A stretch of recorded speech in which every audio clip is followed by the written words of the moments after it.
পদ্মার পানি বৃদ্ধির সাথে সাথেই কিন্তু এই বাঁধটির ব্যাপক ভাঙন শুরু হয়েছে। 2টি পয়েন্টে ব্যাপক ভাঙন প্রতিরোধে পানি উন্নয়ন বোর্ড কিন্তু এখানে তাদের বালুর বস্তা ফেলে তারা এই ভাঙন রোধ করার চেষ্টা করে যাচ্ছে। আর এই বাঁধটিকে যদি রক্ষা করা সম্ভব না হয় তাহলে এখানে হরিরামপুর উপজেলা সহ এলাকা এবং এই সামাজিক যে স্থাপনাগুলো আছে সেগুলো কিন্তু বিলীন হয়ে যাবে বলে এলাকাবাসী আশঙ্কা করছেন এবং তাদের দাবি যে দ্রুত এখানে স্থায়ী কোনো সমাধান করা হোক। কারণ বারবার কিন্তু এই বাঁধটিকে তারা সংস্কার করে যাচ্ছে। 2005 সালে একবার সিসি ব্লক ফেলে কিন্তু এই বাঁধটিকে নির্মাণ করা হয়েছিল।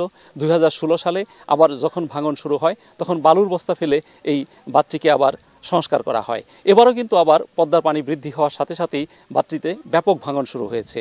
আর এই ব্যাপক ভাঙন শুরু হওয়ার কারণেই এই হরিরামপুর উপজেলা এখন অনেকটাই হুমকির মুখে বলে এলাকাবাসী আশঙ্কা করছে। আর এই বাঁধের আমরা দেখতে পেয়েছি 2টি স্থানে কিন্তু ব্যাপক ভাঙন শুরু হয়েছে। পানি উন্নয়ন বোর্ড সেই বালুর বস্তা ফেলে ভাঙন প্রতিরোধের চেষ্টা চালিয়ে যাচ্ছে।